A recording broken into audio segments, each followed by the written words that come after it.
बिस्मिल्लाहिर्रहमानिर्रहीम, अस्सलामुअलैकुम नाजरीन एंड वेलकम टू सुनो पाकिस्तान। नए साल का पहला प्रोग्राम और आगाज़ करने जा रहे हैं। तो आगाज़ में जी सबसे पहले हमारी जानिब से, पूरी टीम की जानिब से, सुनो न्यूज़ की जानिब से तमाम देखने वालों को नया साल बहुत ज़्यादा मुबारक हो। 2025 का सूरज कई यादगार यादें लेकर गुरूब हो चुका है। नए साल का सूरज नई खुशियों, नई ख्वाहिशों, नई उम्मीदों, नई उमंगों और नए इरादों और नए जज्बों के साथ तुलू हो गया है। नाचीज़ को कहते हैं वहाँ ज़ाहिर। क्या बात है, क्या बात है। नाजरीन सुबह बखैर। सुनो पाकिस्तान में जनाब आपको खुश आमदीद कहते हैं और 2026 नया साल पहला दिन आपको बहुत बहुत मुबारक हो। और आज के दिन हर शख्स की जानिब से जनाब नए गोल सेट किए जाते हैं और ये सोचा जाता है कि इस साल में ये टारगेट हासिल करेंगे, ये करेंगे, वो करेंगे। आपका क्या गोल है इस साल का? मेरा गोल मोल है मैं गोल कीपिंग है। ये क्या है? मैं गोल कीपिंग करूंगी। या आपकी अम्मी कोई बात पूछने तो आप गोल मोल जवाब देती हैं। ये टारगेट आपने सेट किया? नहीं, मैंने टारगेट सेट किया है go with the flow. Go with the flow. Yes, छोड़े गोल शोल। मतलब पेन नहीं लेनी, टेंशन नहीं लेनी, लोड नहीं लेना, जैसा चल रहा है वैसा चलते रहना है। तो जनाब आप भी हमारे साथ शेयर कर सकते हैं, बता सकते हैं कि नए साल की क्या कमिटमेंट है। ये कैसी बात है, आपने मेरे से गोल्स पूछ लिए, अपना तो बताएं। देखिए सवाल तो मैंने किया ना। नहीं तो मैं भी पलट के सवाल, ये तो सबका ही सवाल होता है। क्या देखिए वहाँ गोल यही है, एक्टिव रहना है, फिट रहना है। वाह वाह वाह। इंशाल्लाह ट्रैवल करना है। वाह जबरदस्त, वाह शैम्पी, वाह। अच्छा गोल। तो अच्छा जनाब ये सारी चीजें तो अपनी जगह पर मौजूद ही हैं और आप भी हमें बता सकते हैं कि नए साल के अंदर क्या आप करने का इरादा रखते हैं। कोई खिदमत खल करना चाहते हैं, सोशल वेलफेयर का काम करना चाहते हैं, रूठों को मनाना चाहते हैं, कोई नई मोहब्बत लेट गो करना चाहते हैं। मैं बता रही हूं, मूव ऑन करना चाहते हैं, जो भी मतलब आप करना चाहते हैं आप हमारे साथ जरूर जनाब शेयर करें कमेंट की सूरत में और हम जनाब आपके कमेंट्स पढ़ते भी। वाह जबरदस्त जी। इस दुआ के साथ हम अपने नए साल का आगाज करते हैं और आप भी जनाब हमें अपनी दुआओं में याद रखें, जो कि हम का एक जुमला है बाटर सिस्टम वाला, यानी हम आपके लिए दुआ करें, आप हमारे लिए। जनाब हम तो दुआ गो हैं, बाकी आपकी मर्जी है। और जनाब दुनिया भर की अगर हम बात करें तो नए साल का खूब जश्न मनाया जा रहा है, भरपूर आतिशबाजी का मुजाहरा किया जा रहा है। और हमारे शो के दौरान भी अभी कुछ ममालिक में जनाब नया साल जो है वो उगरा होगा, शुरू हो रहा होगा, उसका आगाज हो रहा होगा और उसकी तकरीबात जो है वो भी आप हमारी टेलीविजन स्क्रीन पर, सुनो न्यूज़ की स्क्रीन पर देख सकेंगे। तो जनाब कल के रोज़ जैसे कि आपको पता है कि सबसे पहले जनाब जो तकरीबात होती हैं, नए साल का जो जश्न होता है वो न्यूजीलैंड के शहर ऑकलैंड से होता है। कल भी ऐसा ही हुआ। और इख्तिताम की अगर हम आपको अपडेट दे दें तो आज शाम 5 बजे जनूबी पैसिफिक में वाक़े अमरीकी जजीरे समोवा में साल नौ की तकरीबात से इख्तिताम होगा।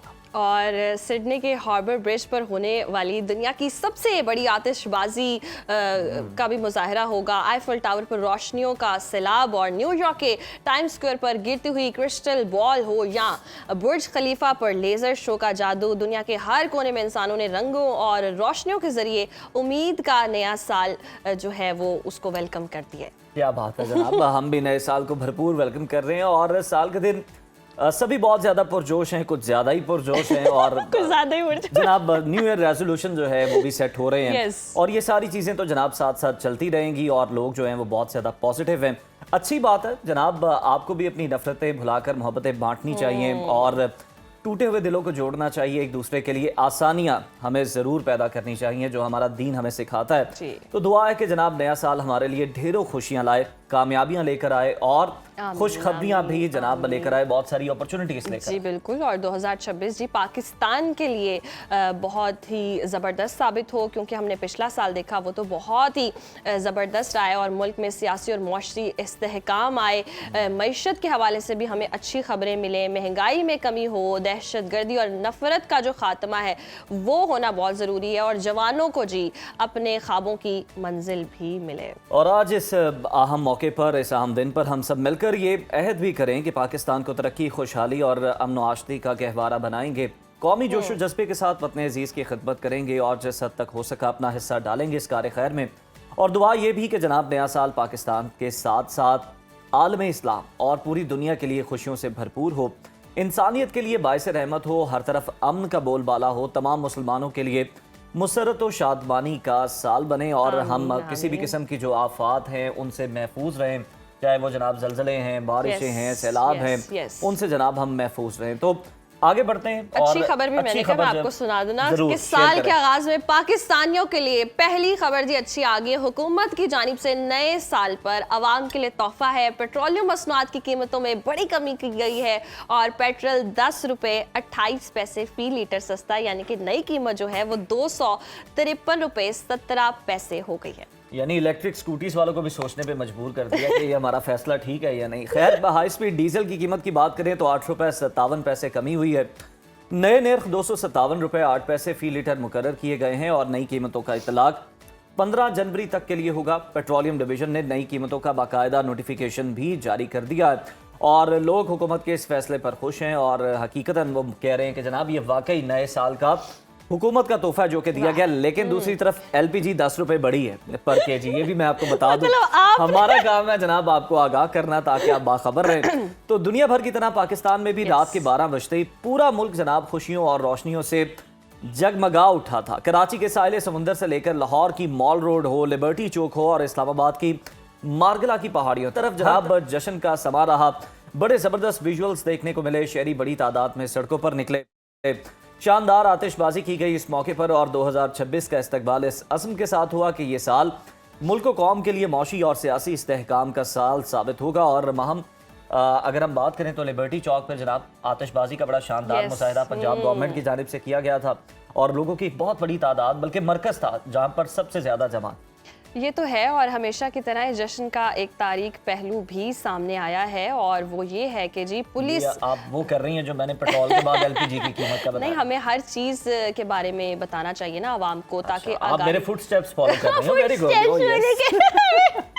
पुलिस की जी सख्त वार्निंग और दफ़ा 144 के नफाज के बावजूद कराची और लाहौर में हवाई फायरिंग के अफसोसनाक वाक़यात पेश आए। कराची के मुख्तलिफ इलाकों में नए साल पर हवाई फायरिंग से जी 25 अफराद जख्मी हुए। वैसे ये सैड खबर है बहुत ज़्यादा। और पुलिस के मुताबिक जख्मी होने वालों में उससे भी ज़्यादा दुख वाली तकलीफ वाली बात यह कि बच्चियां और ख़वातीन भी शामिल हैं। तमाम मुख्तलिफ इलाकों में कार्रवाइयों के दौरान हवाई फायरिंग में मुलव्वस 56 अफराद गिरफ्तार किए गए। रेस्क्यू ज़राए के मुताबिक कुरंगी, गोलीमार, 5 स्टार और न्यू सब्जी मंडी समेत मुख्तलिफ इलाकों में हवाई फायरिंग से शहरी जख्मी हुए।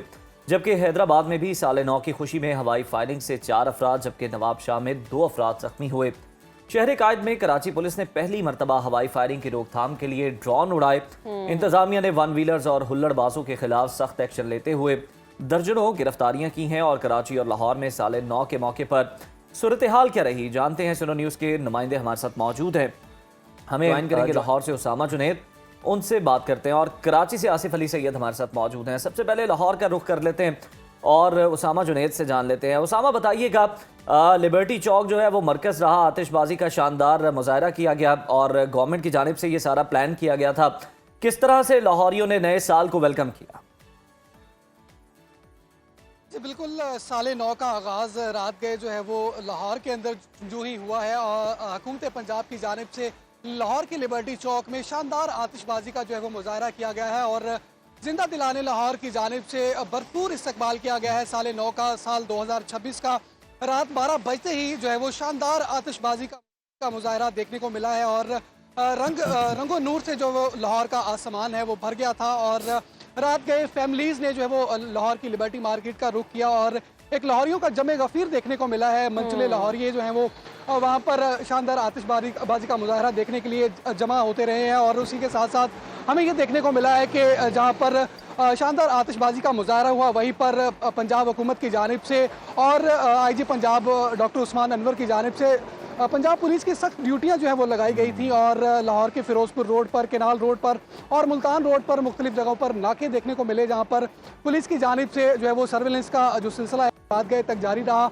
और इस साल जो है वो एक नई चीज़ देखने को ये मिली है कि गुज़िश्ता सालों की निस्बत इस साल जो है वो नए साल के आगाज़ पर जहाँ पर आतिशबाजी का जो मुजाहरा किया गया लिबर्टी चौक पर, वहीं पर जो लाहौरियों का जमे गफीर था उसको एक ऐसा तरीके से जो है वो कैटर किया गया पंजाब हुकूमत की जानिब से और पंजाब पुलिस की जानिब से।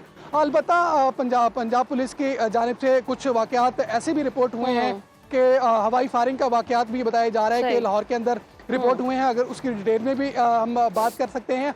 अलबत्ता अगर बात कर ली जाए शहर के अंदर आज सुबह के वक्त सूरज तुलू होने की, तो सूरज की अगर बात करता चलूँ तो सूरज ताहाल जो है वो अपनी रोशनी नहीं बखेर सका है। साल का सही। पहला सूरज है और सूबाई दारुल हुकूमत लाहौर में सूरज जो है वो ताहाल नजर नहीं आ सका है। उसामा, मतलब आप जुज़वी साथ तौर ही पर मौजूद खबर रहेगा, आलूद है। आपकी जानिब दोबारा आते हैं। आसिफ अली सैयद की जानिब चलते हैं, कराची की सूरत हाल जानते हैं। आसिफ, बताइएगा, आतिशबाजी का मुजाहरा हुआ, जश्न मनाया गया, जब दफ़ा 144 नाफिज थी उस पर अमल दरामद क्यों नहीं हो सका? हवाई फायरिंग हुई, जानी नुकसान हुआ, कितने वाक़यात पेश आए हैं?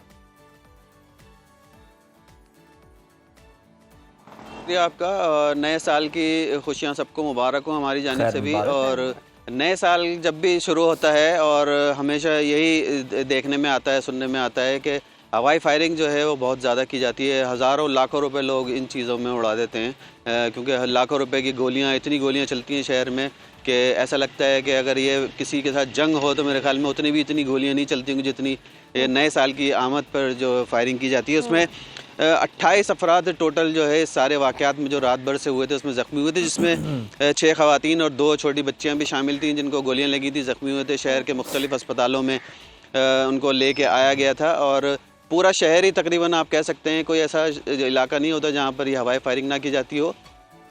इसके लिए पुलिस ने बहुत इक़दाम किए थे। पुलिस ने ये भी कहा था कि पहली दफ़ा ड्रोन 16 से ज़ायद कराची के थाने ऐसे थे जिनको ड्रोन दिए गए थे कि वो ड्रोन उड़ाएंगे और उस ड्रोन के ज़रिए वीडियो रिकॉर्ड की जाएगी हवाई फायरिंग करने वालों की, और जो हवाई फायरिंग में मुलविस होंगे उनके ख़िलाफ़ फिर वीडियो जो सबूत होगा उसके साथ फिर उनको मुकदमा दर्ज किया जाएगा। लेकिन सोचने की बात यह है कि पुलिस के पास इतने ड्रोन ऑपरेटर पता नहीं उनके पास हैं या नहीं है, या सिर्फ ये ऐलान की हद तक था, किसी से सुनाने की हद तक, क्योंकि ड्रोन ऑपरेटर भी इतने होने चाहिए ड्रोन उड़ाने के लिए।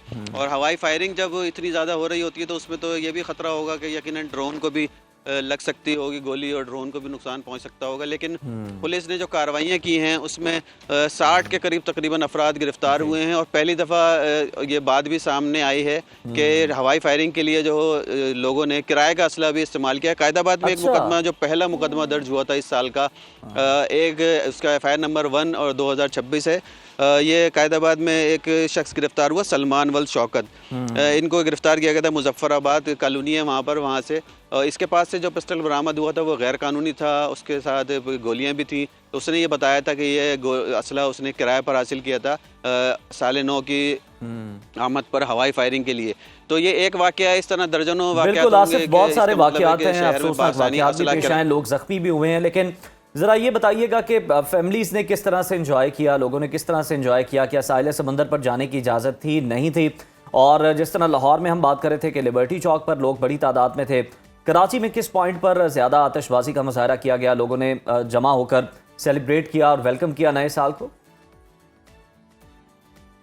देखें जी, कराची में जो सबसे अच्छा पॉइंट है वो तो साहिल समंदर, ये सी व्यू है जहाँ पर लोग खुशियाँ मनाने के लिए नए साल के आते हैं। यहाँ पर आतिशबाजी भी की जाती है। उसके अलावा पोर्ट ग्रैंड है जहाँ पर अब आम तौर पर आतिशबाजी के जो होते की जाती है। गवर्नर हाउस में बहुत बड़ी आतिशबाजी हुई है, 47 मिनट तक मुस्तकिल आतिशबाजी की गई है वहाँ पर, और लोग बड़ी तादाद में अब गवर्नर हाउस में भी जाते हैं, क्योंकि जब तक गवर्नर सिंध ने उसके दरवाजे खोले हैं गवर्नर हाउस के, तो वहाँ भी बड़ी तादाद में लोग होते हैं। लेकिन साहिल समंदर में लोगों का शौक असल में ज़्यादा होता है, इसलिए वहाँ पर होते हैं। वहाँ इंतजाम भी अलग थे। तो साहिल समंदर की जो मेन रोड थी उसके तमाम यू टर्न्स बंद किए गए थे ताकि किसी किस्म का ट्रैफिक जाम ना हो, और गाड़ियाँ जो हैं एक कतार में सीधी चलती रहें, और एक कट से दूसरे कट के बाद ही जाके उनका मुड़ने के लिए कोई जगह हो।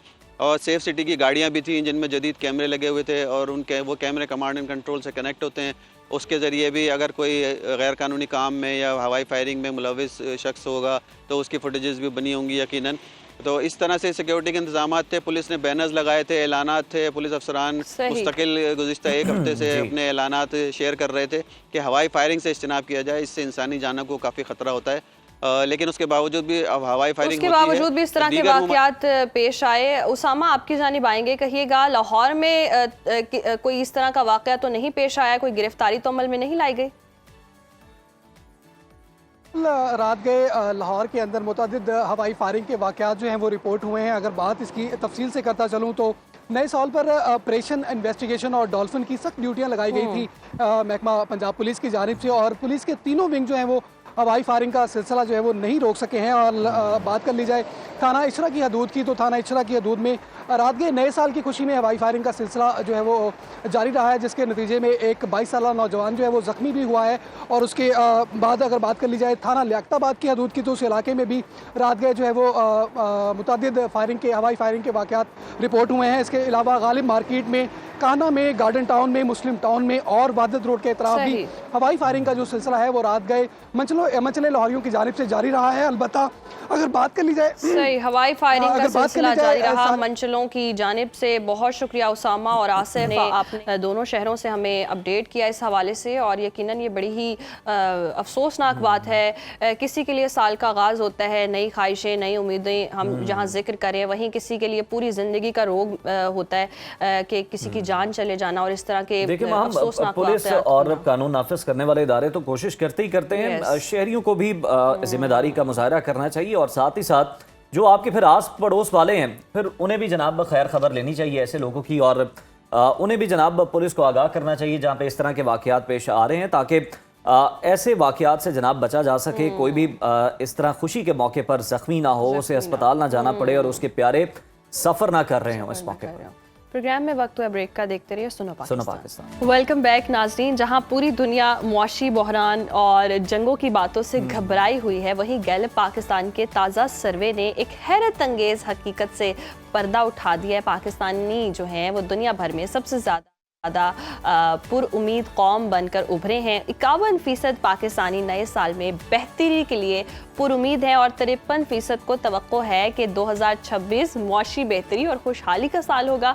आलमी औसत हम देखें तो 37 है, यानी कि हमने उम्मीद में दुनिया को भी पीछे छोड़ दिया। बिल्कुल सही कहा आपने वहाँ। और दिलचस्प बात ये कि ये सिर्फ मईशत तक ही मामला महदूद नहीं है, बल्कि 52% पाकिस्तानियों को ये यकीन है, शायद कुछ लोगों को यकीन नहीं आ रहा, लेकिन यकीन है कि आने वाला साल दुनिया में अमन लेकर आएगा। ये शरह भारत और आलमी औसत से दुगनी है। जहां दुनिया फसाद से डर रही है, वहीं पाकिस्तानियों का ख्वाब एक पुरअमन जहान है। तो क्या ये सिर्फ एक ख्वाब है या हालात वाकई बदलने वाले हैं? तो आज हमारे साथ मौजूद हैं मुल्क के नामवर मईशतदान हारून शरीफ साहब, जिनसे क्या 2026 वाकई पाकिस्तानियों की उम्मीदों पर पूरा उतरेगा या नहीं। बहुत शुक्रिया सर आपके वक्त का, गुड मॉर्निंग और नया साल मुबारक। ये बताइएगा कि गैलप सर्वे के मुताबिक 51% पाकिस्तानी 2026 से बहुत ज़्यादा पुरुम्मीद हैं। बतौर माहिर मुआशरत, क्या आपको ग्राउंड रियलिटीज़ में कोई ऐसी ठोस बुनियादी तब्दीली नज़र आती है जिससे ये उम्मीद पैदा हुई हो? 2025 का साल अभी ख़त्म हुआ है और आपको भी नया साल मुबारक हो।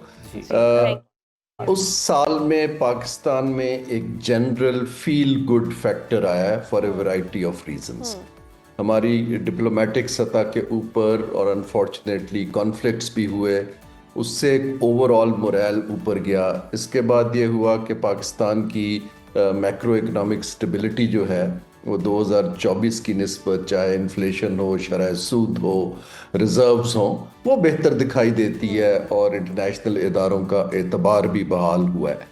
अब ये सब चीज़ें जो हैं ये ट्रांसलेट होती हैं कि लोग उम्मीद कैसे लगाते हैं। पाकिस्तान बाय नेचर, पाकिस्तानीज एक रिजिलियंट नेशन है, पॉजिटिव थिंकिंग लोग हैं, so people are expecting that. लेकिन अब आपने कहा ग्राउंड रियलिटीज़, ये जो सर्वे होता है इसको हम परसेप्शन सर्वे कहते हैं। ये सर्वे इंडिकेटर्स पर बेस्ड नहीं होता, ये लोग परसीव करते हैं कि हमारी उम्मीद क्या है, और इसका जो सैंपल साइज है वो 1000 लोगों का है।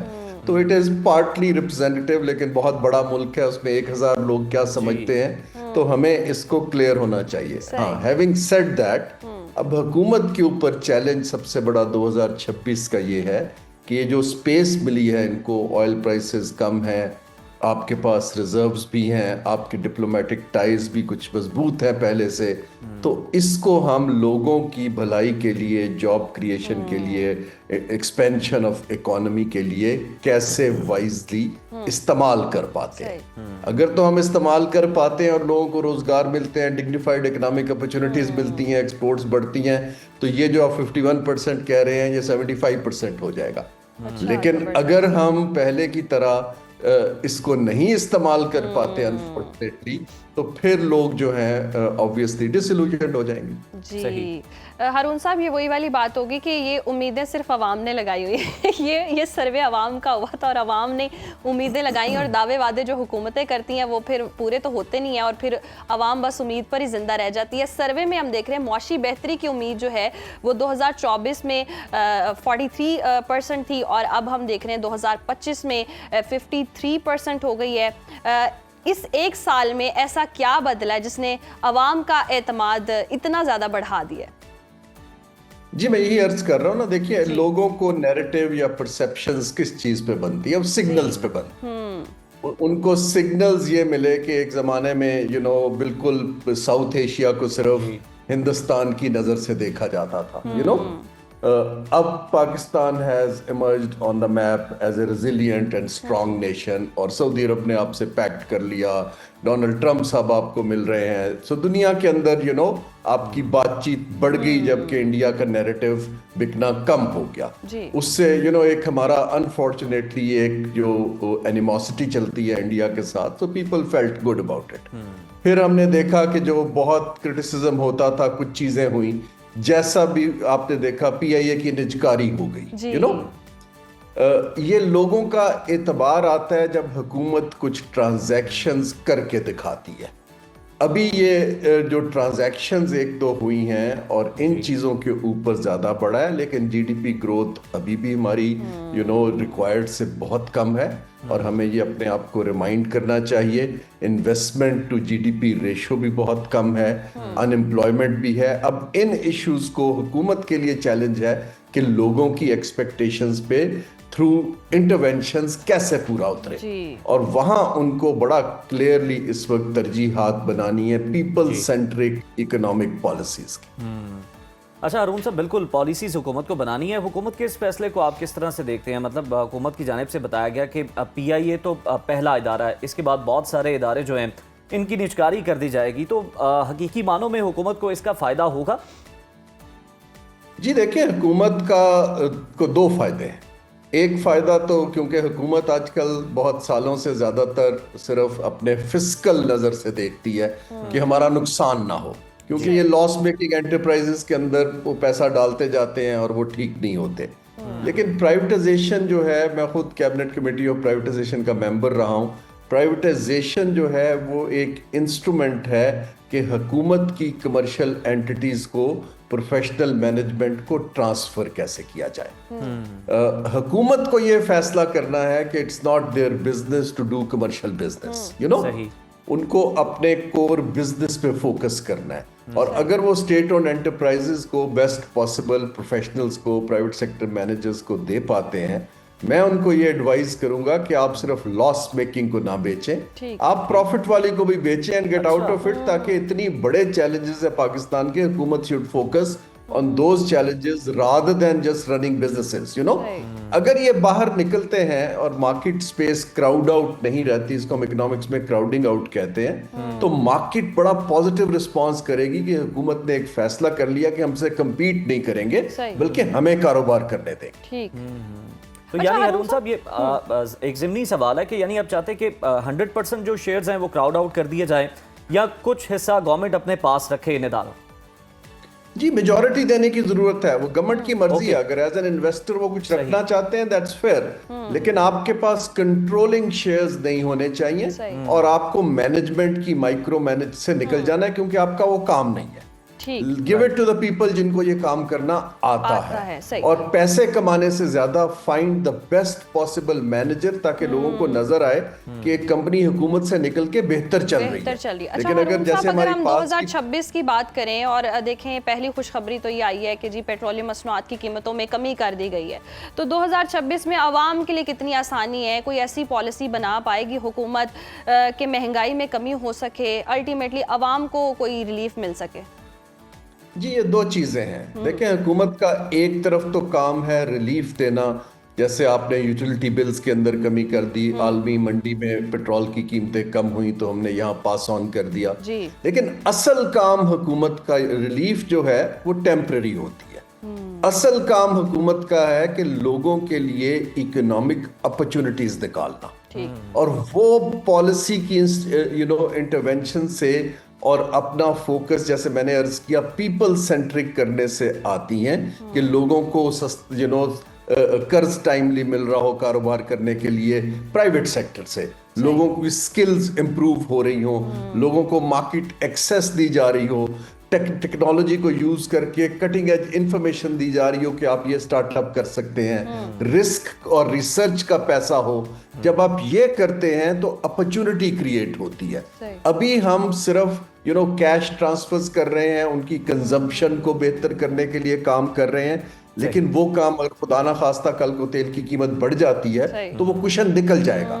इस वक्त जरूरत इस अमर की है कि आप ऐसी पॉलिसीज इमीडिएटली लॉन्च करें कि लोगों के लिए इकोनॉमिक और जॉब अपॉर्चुनिटीज क्रिएट करें। हारून साहब, उसके अलावा ये भी बताइएगा सर, आज के दिन तो हम ये डिस्कस नहीं करना चाह रहे, लेकिन फिर भी मजबूरी है, ज़मीनी हकाइक हैं सामने रखने।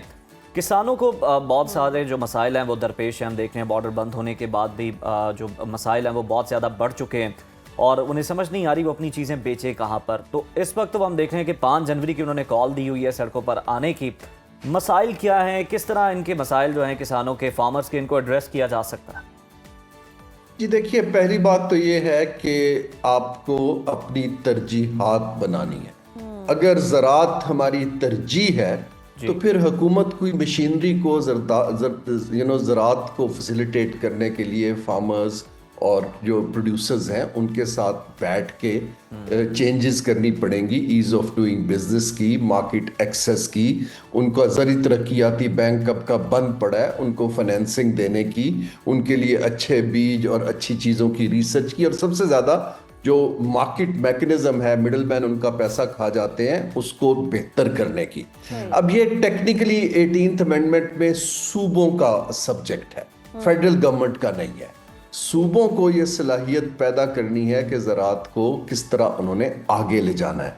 मेरी राय पॉलिटिकल गवर्नमेंट को ये है कि जिस तरह आपने आईनी तरमीम में सब पार्टियां इकट्ठी हुई, भाग दौड़ की, प्लीज इकोनॉमिक अपॉर्चुनिटीज के लिए सब मिल बैठे और 2-3 तरजीहात, आप सब कुछ नहीं कर सकते। अगर हमारा विनर वैल्यू एडेड एग्रीकल्चर है, अगर हमारा विनर आईटी है, अगर वैल्यू एडेड टेक्सटाइल है, इन 3 के ऊपर फोकस करें। दोस्त ममालिक की जीसीसी की मंडी खोलें, आजकल हमारा अरब मुल्कों से अच्छा ताल्लुक है, ऐसी मंडियां खोलें जहां पर ये लोग फ्रीली अपनी चीजें बेच सकें। फूड सिक्योरिटी इस वक्त पूरी दुनिया का मसला है। Pakistan could be the next supplier, but हमें हैवी इन्वेस्टमेंट चाहिए इस सेक्टर में। बिल्कुल दुरुस्त फरमाया हारून साहब आपने कि हैवी इन्वेस्टमेंट भी चाहिए, और दूसरी तरफ से हम हर साल ये तस्करा करते हैं कि जी मुआशी पॉलिसीज क्या होनी चाहिए हुकूमत की, और उस तरह से कोई खातिर खा इंतजामात नहीं होते हैं। अब 2026 के लिए भी उम्मीद लगा बैठे हैं, तो कौन से ऐसे शोबे हैं जहां हमें काम करने की जरूरत है, पॉलिसी बदलने की जरूरत है? आप अपॉर्चुनिटीज की बात करें तो किन सेक्टर्स पे काम किया जाएगा कि अपॉर्चुनिटीज आएंगी और नौजवान नस्ल है जो उसको आगे मौके भी मिलेंगे? ये देखिए, तकरीबन 30 लाख बच्चे और बच्चियां हर साल लेबर मार्केट में आते हैं, ठीक है। उसके लिए हमें 6% कंसिस्टेंट इकोनॉमिक ग्रोथ चाहिए। इस तरह की एक तो इकोनॉमिक ग्रोथ है ना जो सर्विसेज से आती है, रियल एस्टेट से आती है, स्टॉक मार्केट से आती है, उसमें जॉब नहीं क्रिएट होते, उसमें तो ब्रोकर पैसे बनाते हैं।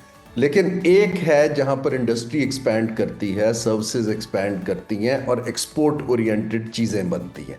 हमें ऐसी इकोनॉमिक ग्रोथ की पॉलिसी बनानी है कि जिसमें इंसेंटिव्स इस तरफ जाए। हमारी फॉल्ट लाइन है कि अनएम्प्लॉयमेंट इज एन इशू। हमारी फॉल्ट लाइन है कि हमारी चीज़ों की क्वालिटी बेहतर नहीं है, दुनिया में कंपेटिटिव नहीं है। हमें वो सेक्टर छोड़ने पड़ेंगे जिनको हम बिला वजह पेट्रोनाइज कर रहे हैं या सब्सिडीज दे के प्रोटेक्ट करते हैं और वो कंपेटिटिव नहीं है।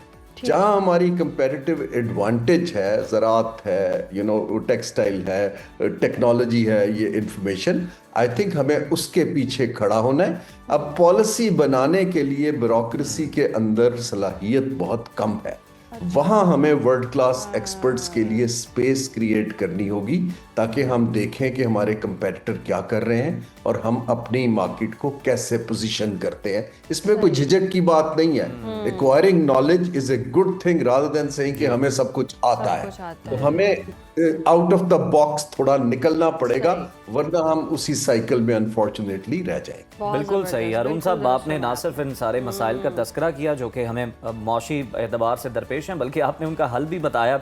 और बिल्कुल right man for the right job वाली पॉलिसी होनी चाहिए, ब्यूरोक्रेसी पे ही सब कुछ नहीं डाल देना चाहिए। बहुत शुक्रिया सर आपके वक्त का। और यकीनन अगर हम देखें तो यहाँ पर सरमायाकारों को जो मसाइल हैं वो ये हैं कि जनाब उन्हें एक इदारे से दूसरे इदारे जो है वो अपनी फाइलें लेकर जाना पड़ता है। वन विंडो ऑपरेशन होना चाहिए, अंडर वन रूफ उन्हें फैसिलिटेट करना चाहिए ताकि जनाब वो भी इन्वेस्ट करें। और फिर जो नौजवान आ रहे हैं, जिस तरह से हारून साहब बता रहे हैं कि हर साल 30,000 नौजवान जनाब नौकरी की तलाश में होते हैं और वो आ रहे होते हैं, ऐड हो रहे होते हैं, तो उनके लिए जनाब नौकरियां जो हैं, एम्प्लॉयमेंट जो है वो भी क्रिएट की जा सके, अपॉर्चुनिटीज उन्हें मिल सके। और पॉलिसी बनाने के लिए अगर एक्सपर्ट्स चाहिए भी हैं तो क्या बुराई है इसमें? आप फ्री हैं तो बता दें, बनवा लें। उज़ैर, आप नया साल शुरू हो गया, लेकिन उज़ैर की ना इस तरह की बातें नहीं चेंज हुई। चले खैर, नाजरीन को हम और भी बहुत सारी चीज़ें बता सकते हैं कि साल 2026 का जी आगाज़ जो है वो फलकियाती शायकीन के लिए एक शानदार मंजर के साथ होने जा रहा है।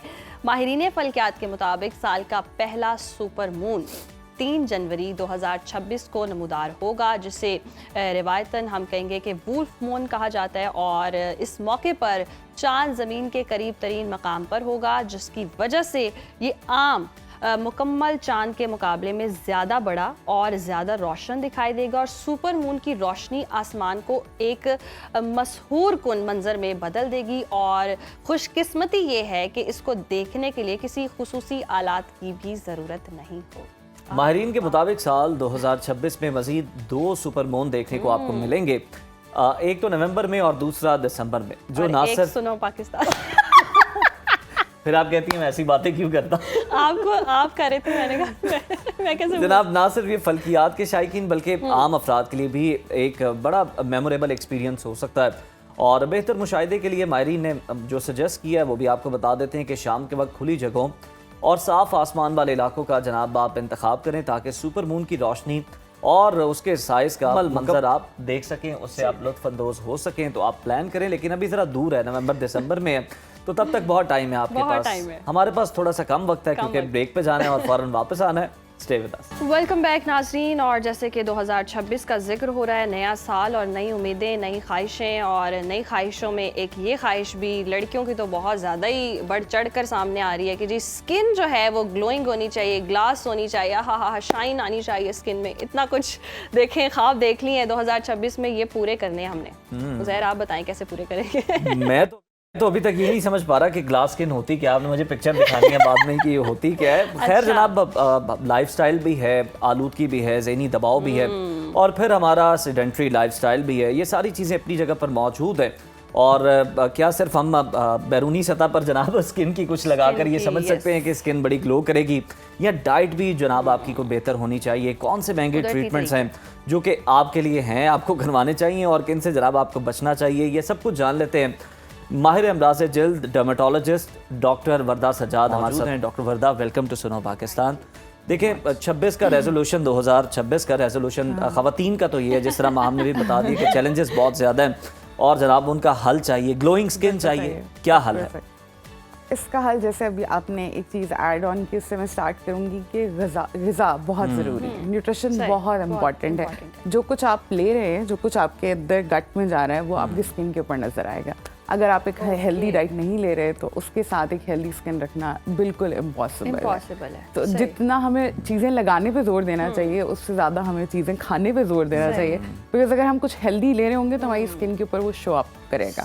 साथ हमारे बाल और साथ ही हमारे नेल्स, हर चीज़ के ऊपर वो एक बहुत अच्छा इम्पैक्ट देगा। तो सबसे पहले तो ये ज़रूरी है कि हमें हर उस चीज़ के ऊपर थोड़ी सी रखनी पड़ेगी कि हम क्या खा रहे हैं। जो हम खाएंगे वो हमारी स्किन के ऊपर नजर आएगा। If you are eating junk foods और बहुत खाते हम सारा जंक फूड है, सारा फास्ट फूड है और कहते हैं हमें कोरियन स्किन चाहिए। तो वो पॉसिबल नहीं है। नहीं, हम कोरियन खाने भी खाते हैं, ऐसी बात नहीं है, नूडल्स। लेकिन कोरियन खाने से कोरियन स्किन जो, हाँ कोरियन स्किन नहीं होगी उससे। अच्छा वरदा, हम देखते हैं ये खाने की भी बात हो गई जी, जी। कि क्या खाना चाहिए। अच्छा, कुछ लोग होते हैं जिन्हें ये भी नहीं पता होता कि उन्होंने अपनी डाइट में ये चीज़ खानी भी है या नहीं खानी है। कुछ लोग गलत चीज़ खा रहे होते हैं और एक्सपेक्ट ये कर रहे होते हैं कि अब ये बेहतर होगी, तो ये कितना इम्पोर्टेंट है? ये बहुत ज़्यादा इम्पोर्टेंट है। देखें जैसे सॉल्ट एंड शुगर, जितना हम अपनी डाइट में कम करेंगे उतना ही हमारे लिए बेहतर है। गट के लिए बेहतर है, डिजीजेस के लिए बेहतर है और स्किन के लिए भी बहुत ज़्यादा बेहतर है। इसके अलावा जैसे हमने कहा कौन सी चीज़ खा सकते हैं, हम लोग फ्रूट्स बहुत खा सकते हैं, फ्रेश वेजिटेबल्स ले सकते हैं। हमारी पूरी आवाम आयरन डेफिशिएंट है और जब आप आयरन डेफिशिएंसी होगी आपके अंदर तो वो आपकी स्किन के ऊपर नजर आएगी हाइपरपिगमेंटेशन के तौर पे। फीमेल्स के अंदर मेलाज्मा का बहुत ज़्यादा इशू होता है जिसकी मेन कॉज यही है कि आयरन डेफिशिएंसी आ रही है। तो आयरन डेफिशिएंसी अगर आपने डाइट से पूरी करनी है तो उसके लिए green leafy vegetables are the important thing to take. उसके अलावा अगर आपने विटामिन ए लेना है, जैसे रेटिनॉइड सुने होंगे आपने कि बहुत ज़्यादा कॉमन है, हर किसी को पता है रेटिनॉल्स लगाएं, रेटिनॉइड्स लगाएं। तो जो उसका नेचुरल सोर्स है vitamin A derivative, that's carrots. अगर आप गाजरें खाएंगे आजकल जैसे सीजन है तो डेफिनेटली आपकी स्किन के ऊपर वो नजर आएगा। तो इसी तरह अगेन हम आगे चलेंगे तो विटामिन डी अगर आपके अंदर कम है और अगर आपका सन एक्सपोजर उस तरह से नहीं है तो वो आपकी स्किन के ऊपर नजर आएगा। आपके बाल टूटना शुरू हो जाएंगे, आपके नेल्स ब्रेक होना शुरू हो जाएंगे, स्किन का सेल टर्नओवर खराब हो जाएगा जिसकी वजह से एक डल इस तरह से स्किन नजर आना शुरू। आगे और हम बढ़ेंगे। हाँ, हम आपसे ट्रीटमेंट्स भी पूछेंगे, बहुत सारी बातें हैं, इस तरह नहीं हम आपको जाने देंगे। आप हमें ये बताएं कि अच्छा पहले तो ये थोड़ा सा ना लोगों की डायरेक्शन ठीक करने की भी ज़रूरत है।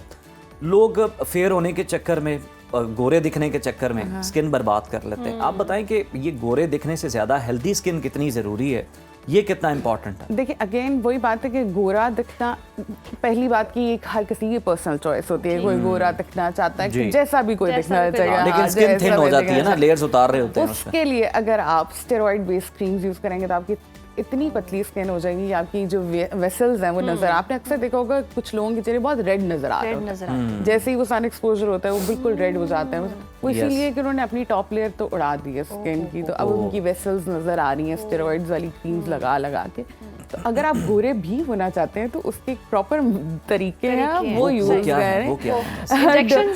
नहीं देखिए, आप डर्मेटोलॉजिस्ट के पास जाएं, आप डॉक्टर के पास जाएं, वो आपकी स्किन देखेंगे, आपकी स्किन की क्या रिक्वायरमेंट है वो देखेंगे, आपके डिफरेंट टेस्ट करवाए जाएंगे, जब ब्लड के अंदर कौन सी चीज कम है उसके सप्लीमेंट्स दिए जाएंगे। गोरा भी परमानेंटली नहीं होता? नहीं, सॉरी टू से। बात इंजेक्शन से, अच्छा ये कितनी ड्यूरेशन की वजह से होता है? यस, 6 months जैसे सेशंस होते हैं ना। अच्छा, तो ये मुझे ये बताइए कि इंजेक्शन से आगे मामला बढ़ चुका है, ड्रिप्स की तरफ जा चुका है, और कौन कौन से ट्रीटमेंट्स आए हैं? हाँ, इसमें यही कि लोगों को लगता है कि एक दफा हमने करा दिया तो it will stay forever. No, it won't. ऐसा नहीं होता कि वो हमेशा नहीं रहेगा, आपको सेशंस लेने पड़ेंगे। ये बहुत बड़ा मिसकंसेप्शन है कि लोग आते हैं और जैसे कि हाँ वो एक इंजेक्शन लगा दे और we will be good to go. ऐसा नहीं है, 6 महीने की किस्तें हैं, ऐसा नहीं होता। तो एक हेल्दी स्किन ज्यादा इम्पोर्टेंट है एज कम्पेयर टू कि वो गोरी हो या किसी भी कलर, स्पेसिफिक कलर की हो। और उस हेल्दी स्किन, देखिए स्किन अल्लाह ताला ने आपको एक प्रोटेक्शन दी है पूरी बॉडी पे। स्किन जो है वो एक प्रोटेक्शन है। अगर आप अपनी प्रोटेक्शन ही खराब कर देंगे तो फिर उसके बाद नीचे क्या चलेगा, you don't know about that. वो एक बैरियर जब हम तबाह कर देते हैं इस तरह की क्रीम्स लगा के, कॉन्स्टेंटली लगा के, कुछ लोग तो पता नहीं कितने अरसे से लगा रहे हैं। अच्छा वर्दा, बिल्कुल दुरुस्त फरमाया आपने कि स्किन हेल्दी होना बहुत जरूरी है। अब ये सोशल मीडिया का दौर है, इतनी मिसकंसेप्शन भी बहुत ज्यादा आ गई है। हर कोई वीडियो इस पे बनाता है, किसी को एक्ने हो गई है तो सेम एक्ने को हर एक ही तरीके से ट्रीट किया जा रहा है, हार्मोनल एक्ने हो, ये प्रॉब्लम्स हो। तो जिसने बैरियर अपना स्किन का खराब कर लिया है उनके लिए आप कुछ आपने ये बहुत अच्छा पॉइंट बताया कि किसी को एक्ने हो रही है, इतना कुछ सोशल मीडिया पर पड़ा हुआ है कि कुछ भी लगा, ये लगा लें, वो लगा लें, ऐसे लगा लें, ऐसे नहीं होता। तो एक्ने की डिफरेंट रीजंस हैं, आपने रूल आउट करना है कि उसकी कॉज क्या है, किस वजह से एक्ने हो रही है, वो भी ठीक करेंगे और फिर उसके साथ स्किन को ट्रीटमेंट देंगे तो वो बेहतर होगा।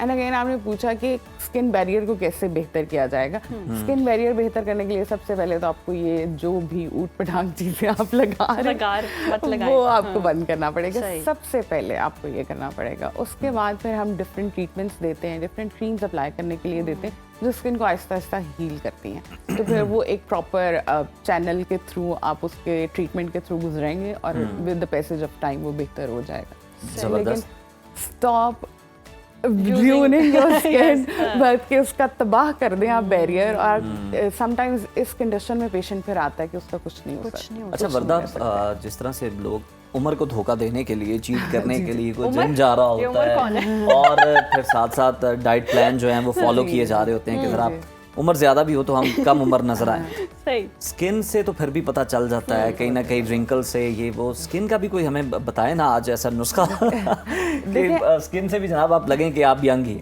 एक बहुत अच्छी चीज़ अल्लाह ताला ने हमें ब्लेस की है कि हम लोग जो एशियन स्किन है वो बहुत ज़्यादा रिंकल्स नहीं आते उसके ऊपर। नहीं आते। आपने देखा होगा जो वेस्ट के लोग हैं वो बड़े wrinkly in their 20s 30s they have very wrinkled skin. लेकिन अल्लाह ताला ने हमें ये एक अच्छी चीज़ दी है कि हमारी स्किन बहुत ज़्यादा रिंकल उस पर नहीं आते। हाँ, लेकिन सैग ज़रूर करती है। फिर उसके लिए फिर कुछ गुस्सा कर करके हम अपने फोरहेड पे भी वो थोड़ा सा कर लेते हैं, सारा कुछ। उसके लिए हमें फिर डिफरेंट ट्रीटमेंट्स की तरफ जाना पड़ता है। अगर आप अपना, और जितना अर्ली आप स्टार्ट करते हैं उतने आपको कम ट्रीटमेंट्स लेने पड़ते हैं।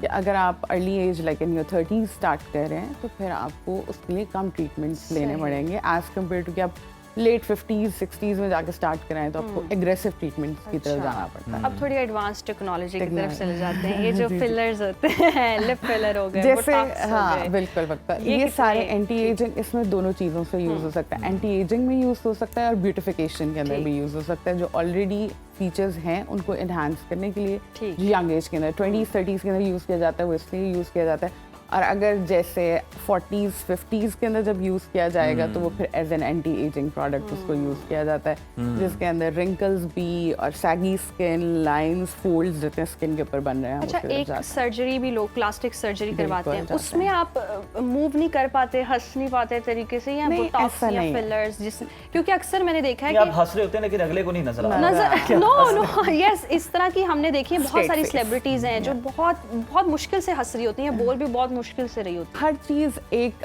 लिमिट के अंदर अगर हम करेंगे तो वो हमारे लिए अच्छी रहेगी। अगर हम एक लिमिट को क्रॉस कर लेंगे तो फिर इस तरह के मसले आना शुरू होंगे। जैसे आपने बताया कि एक्सप्रेशंस नहीं दे पा रहे, आप मूवमेंट नहीं कर पा रहे, तो हर चीज़ आप एक अच्छे डॉक्टर के पास जाएं, एक अच्छी कंसल्टेशंस लें और फिर आप उन प्रोसीजर्स की तरफ जाएं तो डेफिनेटली बहुत अच्छा रिजल्ट। चलें, ये तो सारी चीज़ें हैं ही।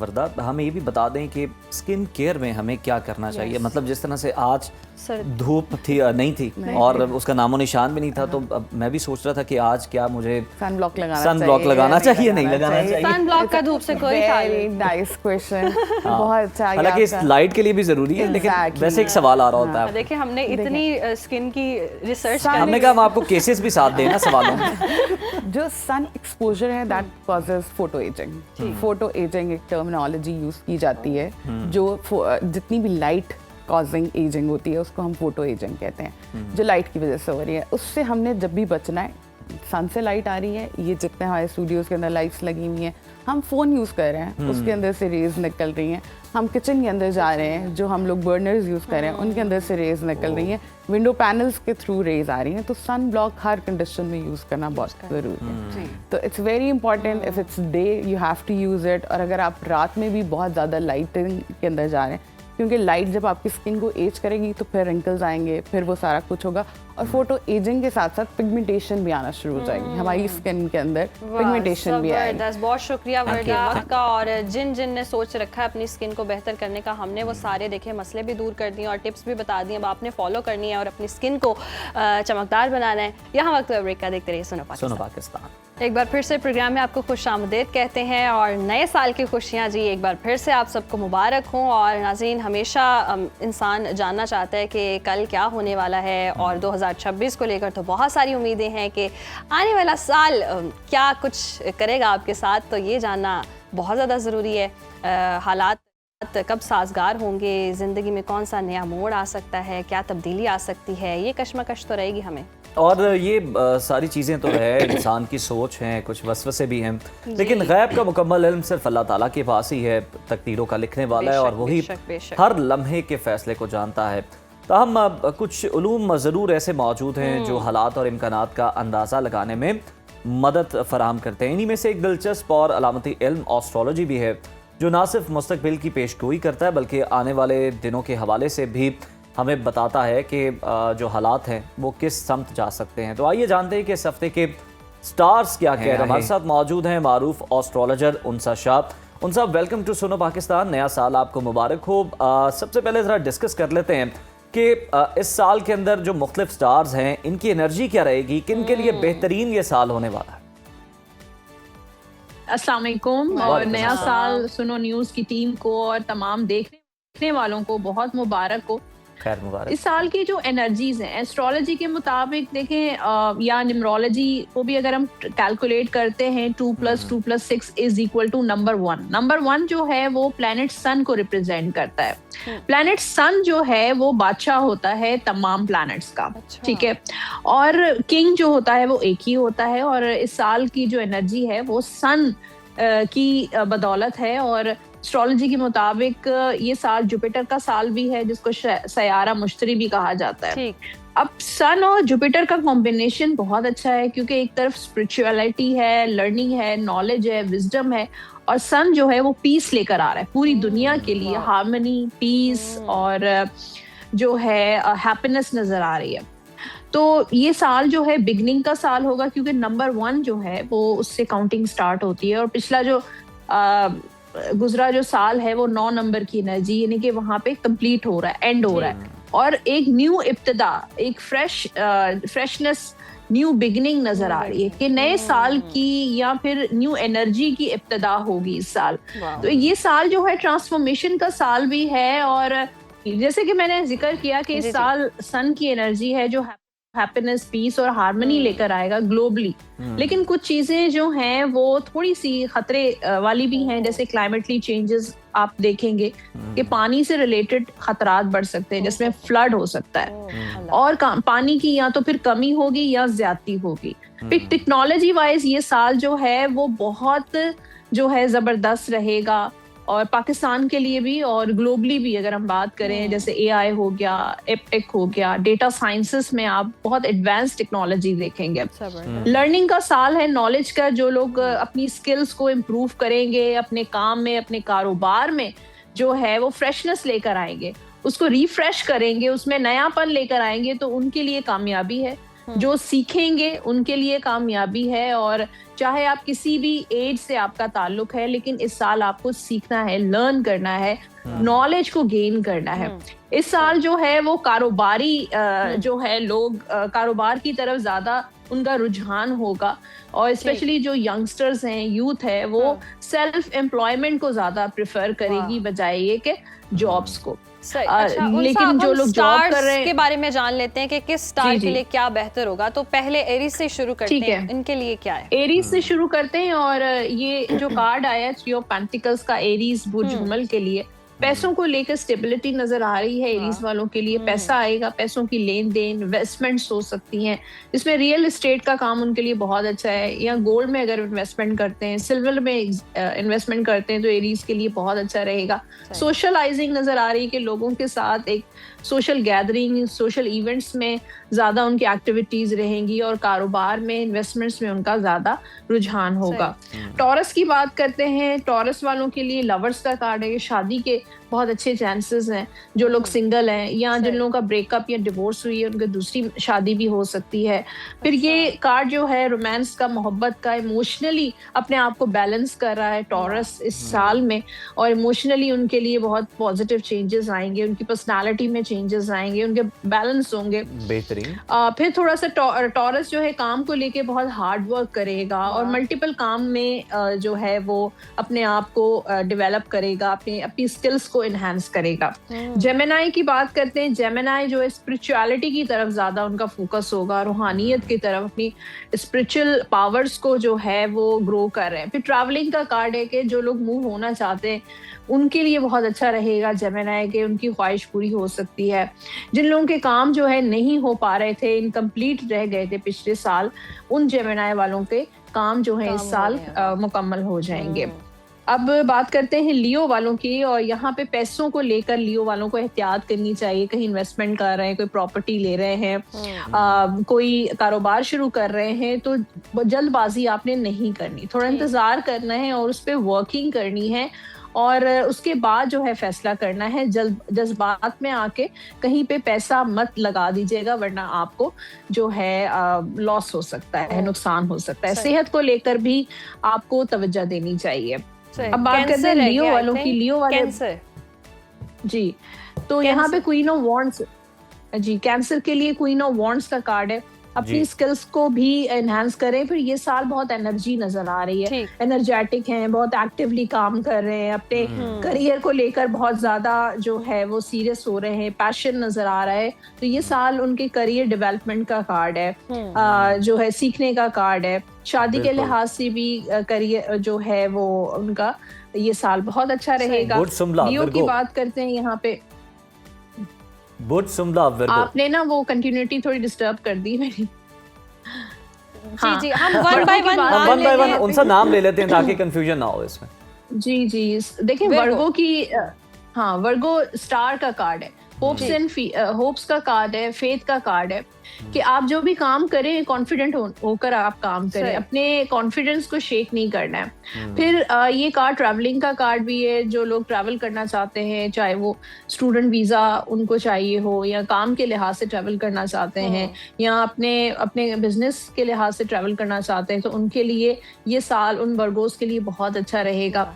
और औलाद की खुशखबरी मिल सकती है काफी सारे वर्गों वालों को। फिर जो है हेल्थ के हवाले से ये साल जो है वर्गों वालों का बहुत अच्छा रहेगा, सेहत में उनकी इम्प्रूवमेंट नजर आ रही है। जबरदस्त। लिब्रा की बात करते हैं, लिब्रा वालों के लिए भी हैप्पीनेस का कार्ड है। 10 ऑफ कप्स का कार्ड जो है वो गुड न्यूज का कार्ड होता है, खुशखबरी हो सकती है। ये कार्ड शादी का कार्ड भी है, तो काफी सारे लिब्रा जो हैं वो शादी के रिश्ते में बन सकते हैं, उनकी लाइफ में कोई आ सकता है। फिर अगर काम में अगर किसी के साथ शेयरिंग पे काम करेंगे तो भी बहुत अच्छा रहेगा। फैमिली बिजनेस अगर वो ज्वाइन करते हैं तो भी उनके लिए बहुत बरकत रहेगी, और किसी के साथ पार्टनरशिप पे काम करेंगे तो भी उनके लिए बहुत अच्छा रहेगा। एक फैमिली सपोर्ट नजर आ रही है लिब्रा वालों के लिए। स्कॉर्पियो, इमोशनल वेलबींग भी बहुत अच्छी नजर आ रही है लिब्रा वालों के लिए, और अगर ट्रैवल करना चाहते हैं तो भी जबरदस्त है। स्कॉर्पियो के लिए किंग का कार्ड है, किंग ऑफ वॉन्ड्स, जो एम्बिशियस होता है, लीडरशिप क्वालिटीज होती हैं, तो स्कॉर्पियो वालों को कोई अथॉरिटी पोजीशन मिल सकती है। अगर जो लोग पॉलिटिक्स में हैं उनके लिए बहुत जो है एक्टिविटीज रहेंगी, सोशल एक्टिविटीज रहेंगी, और जिन लोगों को ज्वाइन करना चाहते हैं पॉलिटिक्स, वो हो सकता है इस साल जो है पॉलिटिक्स ज्वाइन करें। और प्रमोशन हो सकती है स्कॉर्पियो की, कारोबार में तरक्की नजर आ रही है, अपनी टीम को लीड कर रहे हैं, उनमें जो सलाहियत है कि अपनी टीम को बहुत अच्छे तरीके से लीड कर सकते हैं, तो उनके लिए बहुत जबरदस्त है। अपना बिजनेस स्टार्ट करना चाहते हैं तो कोई इंडिपेंडेंटली कारोबार जरूर शुरू करें। और यहाँ पे शादी के हवाले से भी पॉजिटिविटी है, लेकिन शादी को लेके जल्दी फैसला मत करें। अगर आपके पास कुछ ऑप्शंस या रिश्ते आते हैं तो सोच समझ के फैसला करें। सेजिटेरियस। फिर इसके बाद सेजिटेरियस। अब सेजिटेरियस के लिए डेथ का कार्ड है, जो ट्रांसफॉर्मेशन को शो करता है, यानी कि इस साल आपकी बहुत चेंजेस आएंगे, आपके काम में, आपके करियर में, आपकी जॉब में, आपके कारोबार में, आपकी पर्सनालिटी में, आपके जो है हेल्थ में बहुत चेंजेस आएंगे। तो कुछ आप ट्रांसफॉर्म कर रहे हैं, या अपना मकान खरीद रहे हैं, गाड़ी खरीदने की ख्वाहिश है, तो भी सेजिटेरियस की वो पूरी हो सकती है। घर कहीं शिफ्ट करना चाहते हैं तो भी वो काम आपका हो जाएगा। कोई ऐसा काम जो नहीं हो रहा है, चंद सालों से आप बहुत ज्यादा कोशिश कर रहे हैं, वो काम नहीं हो रहा, तो उन सेजिटेरियस के लिए वो काम जो है हो जाएगा। अब कैप्रिकॉर्न की बात करते हैं, यहाँ पे ब्लेसिंग्स का कार्ड है, हेरोफेंट का कार्ड, तो वो बहुत ब्लेस्ड रहेंगे इस, और ज्यादा स्पिरिचुअल ग्रोथ नजर आ रही है कैप्रिकॉर्न वालों की। और काम जो है कोई ऐसी अल्लाह का करम होगा, ऐसी मेहरबानी होगी कुदरत की उन पे कि हर काम में, जो भी काम में रुकावटें थी वो रुकावटें दूर हो जाएंगी, हर्डल्स उनकी क्लियर हो रही है, उनका रास्ता क्लियर हो रहा है। फिर चाहे वो ट्रैवल करना चाहते हैं, कहीं इन्वेस्टमेंट करना चाहते हैं, या पैसों को लेकर स्टक हुए हुए हैं, माली मामलात उनके अच्छे नहीं चल रहे कैप्रिकॉर्न के कुछ टाइम से, तो अब उनका टाइम जो है वो बहुत अच्छा, यानी कि किस्मत उनका साथ देगी, कुदरत उनका साथ देगी, और जो भी रुकावटें हैं वो दूर होती हुई नजर आ रही है। साथ भी मिलेगा, कुदरत तो साथ देगी उनका, कुदरत साथ देगी, कोई साथ भी मिलेगा। हाँ, ये कार्ड शादी का कार्ड भी है, गर्लफ्रेंड का कार्ड, किसी के साथ कमिटमेंट, शादी हो सकती है, कोई आपकी लाइफ में आ सकता है जो लॉन्ग टर्म चलेगा, यानी कि लाइफ टाइम आपके साथ वो इंसान उनसा कोई ऐसा ना आ जाए जिसके कार्ड में लिखा हो कि शादी ही नहीं है। अब एक्वेरियस की बात करते हैं, एक्वेरियस वालों के लिए थोड़ा सा कार्ड जो है ना कॉन्फ्लिक्ट लेकर आ रहा है, यानी कि 2 ऑफ सोर्ड, यानी कि वो बहुत डबल माइंडेड रहेंगे पूरे साल। आपका चाहे जॉब का मामला हो, कहीं जॉब स्विच करना चाहते हैं, नहीं डिसीजन ले पाएंगे, शादी का मामला हो तो भी इनडिसाइसिव रहेंगे, यानी कि उनकी डिसीजन मेकिंग पावर बहुत वीक नजर आ रही है। तो इस चीज को थोड़ा सा स्ट्रॉन्ग करना चाहिए, अपनी विल पावर को स्ट्रॉन्ग करेंगे तो उनके लिए ये साल बेहतरीन हो सकता है। और फिर कोई भी काम करते हुए थोड़ा सा जो है वो परेशानी नजर आ रही है, तो अपने आप को थोड़ा सा मेडिटेट करें, अपने आप को पीसफुल रखने की कोशिश करें। और लास्ट में पाइसेस वालों के लिए, पाइसेस के लिए जो है ना किंग का card, again king of cups का कार्ड है, तो पाइसेस वालों की लव मैरिजेस नजर आ रही हैं, रोमांस नजर आ रहा है, मोहब्बत, प्यार, और उनकी लाइफ में कोई आ सकता है, भी हो ट्रैवल सकता पे है। जा सकते हैं। ये साल काफी फन और एंटरटेनमेंट का साल होगा उनके लिए।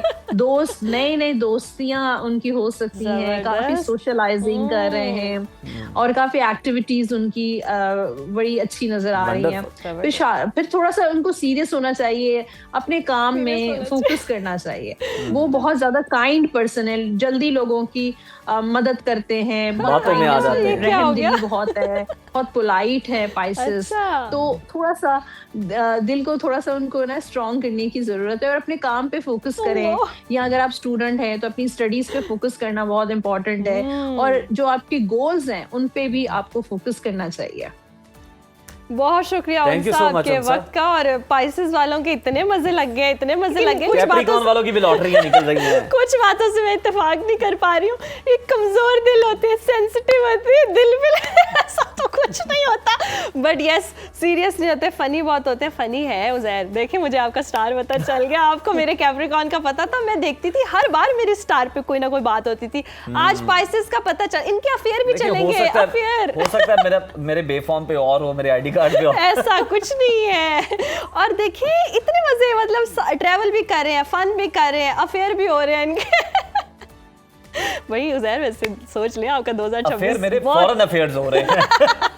मतलब आलमी ताल्लुकात बेहतर हो रहे हैं, वो ये बात होती है। लेकिन पॉजिटिव रहे, मैंने आपको पहले कहा था आपका न्यू ईयर रेजोल्यूशन पॉजिटिव रहना है, तो अभी आप वो उस पे कह अमल रहे हैं कर कि रहे ये हैं। सेंसिटिव हार्ट है, देखें कितने ब्रेव और कितने जबरदस्त अंदाज ये से उन्होंने छोड़े सारी कवर किया बात बातें, को। आप हमें बताएं कि आज मुख्तलिफ शहरों का दर्जा हरारत क्या रहेगा, मौसम कितना खूबसूरत रहेगा, मौसम तो ये बहुत सब बताइए। खूबसूरत रहेगा। आज हमने सुबह देखा भी था, और आज कैसा मौसम रहेगा, क्या दर्जा हरारत है मुख्तलिफ शहरों का, वो जान लेते हैं। तो आइए चलते हैं।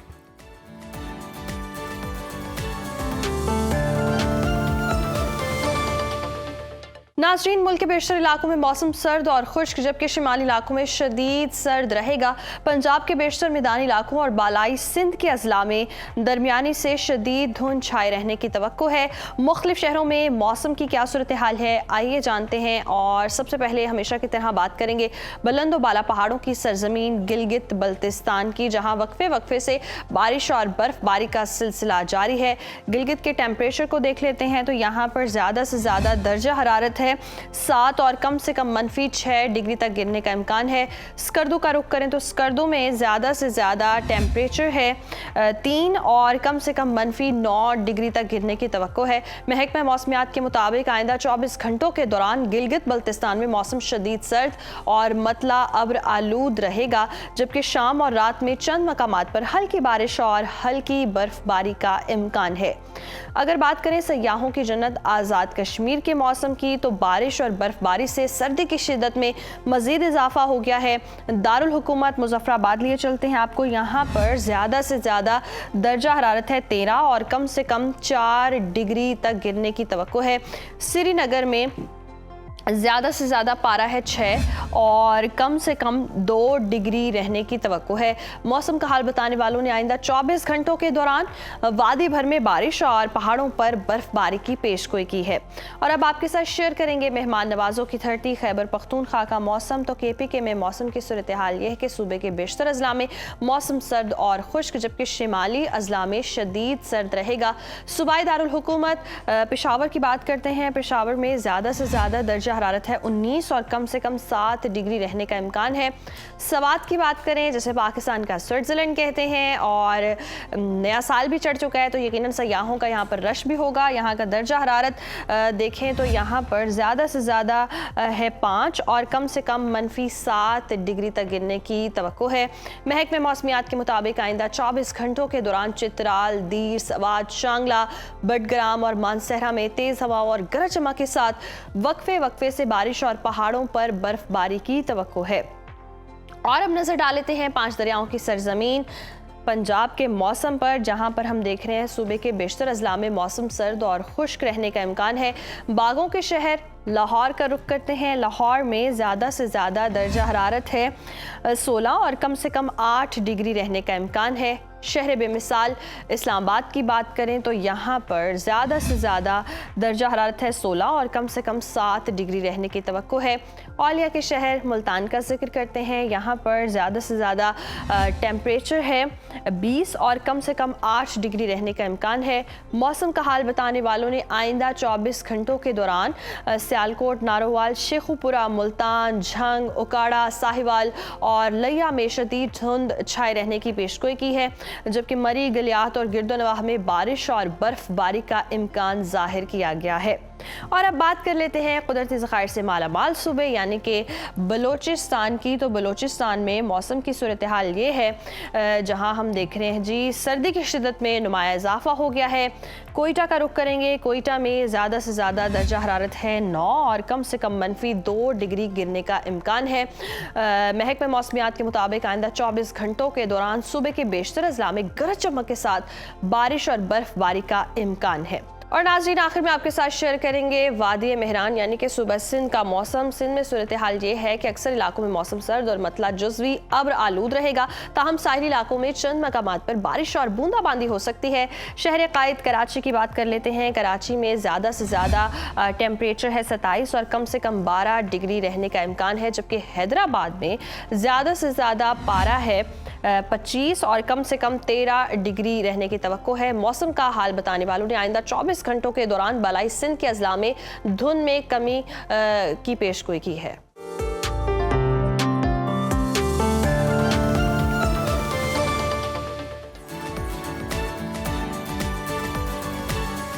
तो जनाब, मौसम की सूरत हाल तो आपने जान ली है और मलिका कोहसार मरी के हवाले से भी हमने आपको अपडेट दे दी है कि जनाब बर्फबारी का सिलसिला वहाँ पर शुरू हो चुका है और अच्छी खासी बर्फबारी है जिसे आप इंजॉय भी कर सकते हैं।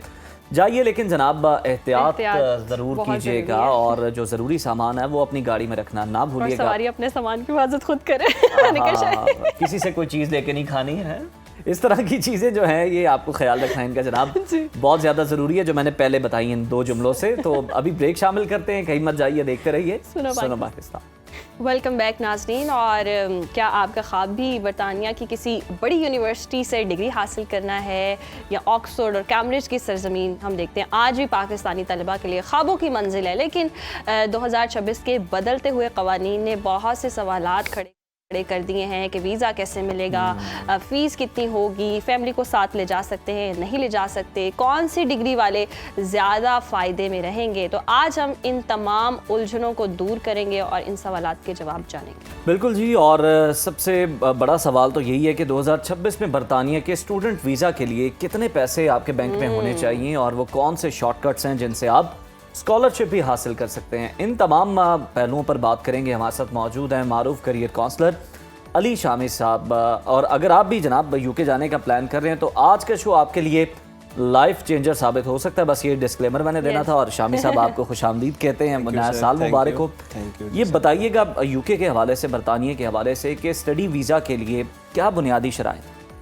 अभी करंटली जो तो सिनेरियो लास्ट इनटेक्स में गुजरा है, अगर आप थोड़ा सा जैन 2025 इनटेक को देखें या सितंबर 2025 को देखें तो यूके ने हालात चेंज करना शुरू कर दिए जी। उसमें इन्होंने अपना जो क्रेडिबिलिटी इंटरव्यूज़ और जो यूनिवर्सिटी का क्राइटेरिया है वो काफ़ी ज़्यादा स्ट्रिक्ट कर दिया है। अच्छा, वो हमें इसलिए भी कुछ स्ट्रिक्ट लग रहा है क्योंकि हम लोगों को बेसिकली इन चीज़ों की आदत नहीं थी। हम लोग ये है कि एप्लीकेशन प्रोसीड करवाई है, अनकंडीशनल ऑफर लेटर लिया है और जी हम यूके जा रहे हैं। लेकिन उन्होंने हर स्टेप पे आप पे स्ट्रिक्ट किस्म के चेक्स लगा दिए। अच्छा, उसमें जो तो जेन्युइन स्टूडेंट होगा ना कभी भी इस चीज़ से नहीं घबराएगा। सही। हमेशा जो शॉर्टकट्स लेके बच्चे जाना चाह रहे हैं वो इस चीज़ को लेके परेशान होंगे। अब जेन्युइन स्टूडेंट कौन है जिसका अगर गैप है भी तो जस्टिफाइएबल है।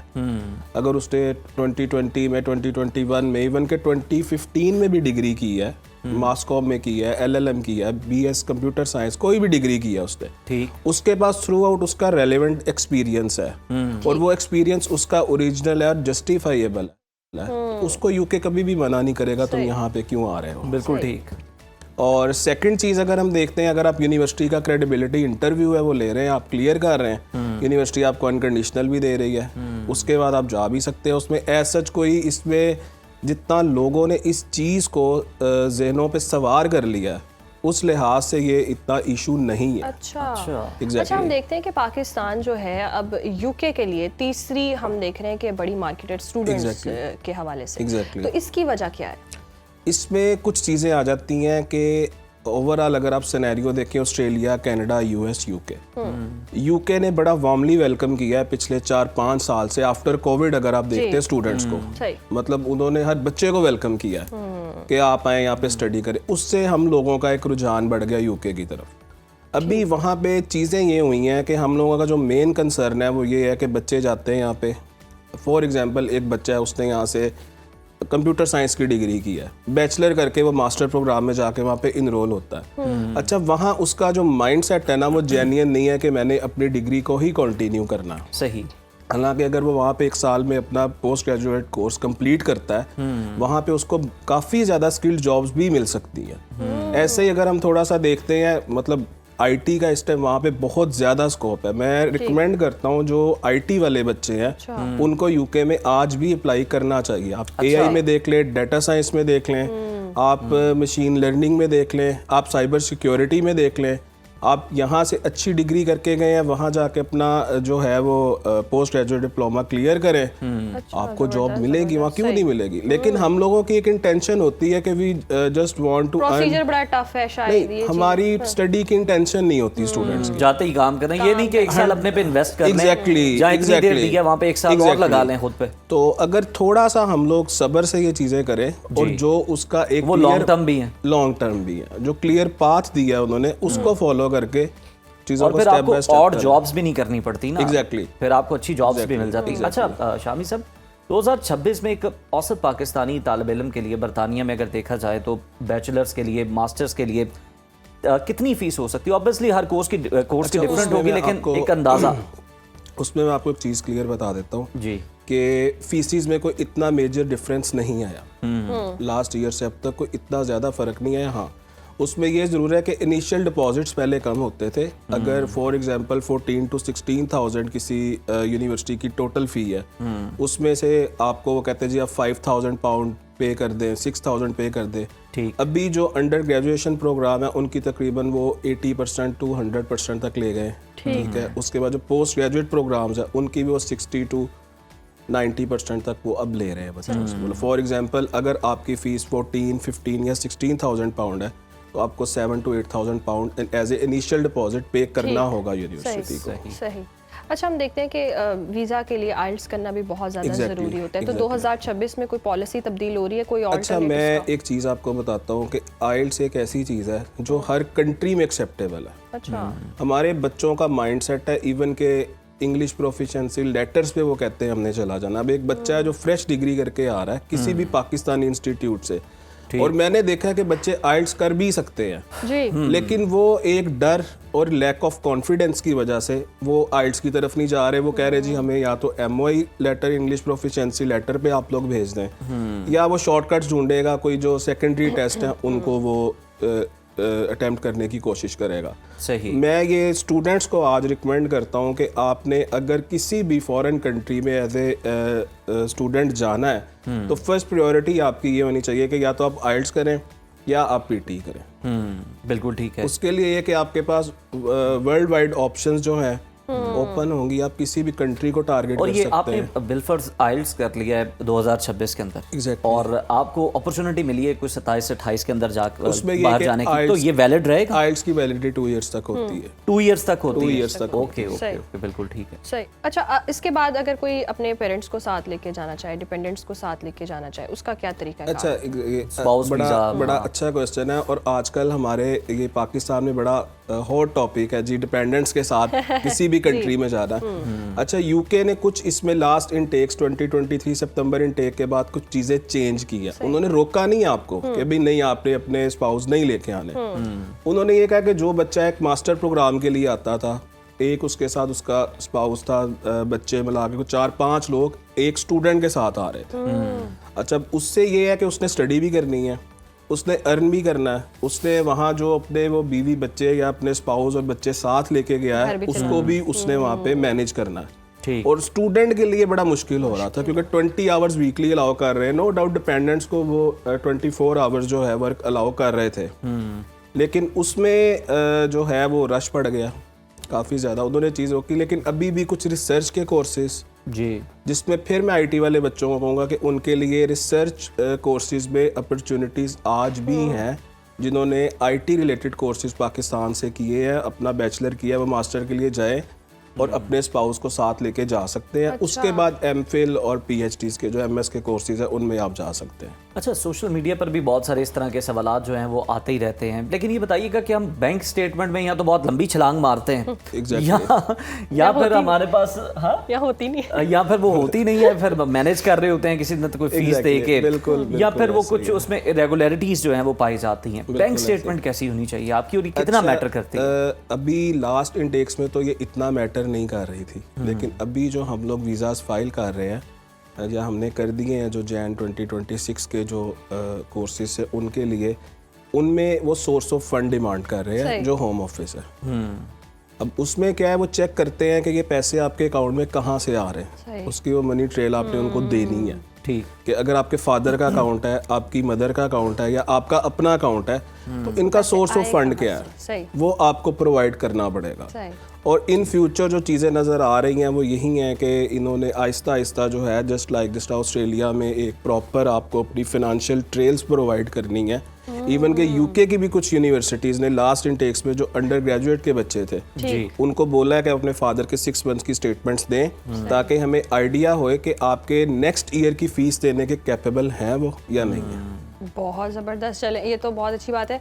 अच्छा, हम देखते हैं कि डिग्री मुकम्मल करने के बाद कुछ स्टूडेंट्स चाहते हैं कि वहाँ रुकें, लेकिन नहीं, पॉसिबल भी नहीं होता, तो वो फिर क्या तरीका है? अच्छा, इसमें जो तो जेन्युइन स्टूडेंट है ना, अभी अगर आप एक मैं छोटी सी एग्जांपल देता हूँ कि बच्चे घबरा रहे हैं इंटरव्यूज से जी। अब इंटरव्यू इज़ नथिंग जो आपने उनको एक SOP लिख के दे दिया।